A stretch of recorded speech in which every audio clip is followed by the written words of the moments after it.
Cargo पे जनाब मलिक नदीम साहब की शॉप पे आए हैं जनाब। वहाँ पे जनाब एक कस्टमर आए हुए, उनसे पूछते हैं कि जनाब ये कैसी सर्विस दे रहे हैं। जी अस्सलाम वालेकुम। जी सर, क्या नाम है सर? जी जी, आप यूके से हैं? तो आप इधर आते रहते हैं इधर? तो जनाब इनकी सर्विस कैसी है?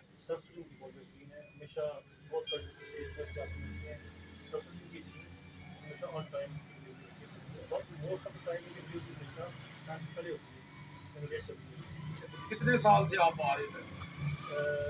मैं तो तकरीबन 5-6 साल से, यानी सर्विस मेरी फैमिली बहुत जी जी जी जी, देख लीजिए कि जनाब ये जो इनकी सर्विस है गैलेक्सी कार्गो मलिक नदीम साहब की सर्विस ज़बरदस्त सर्विस है।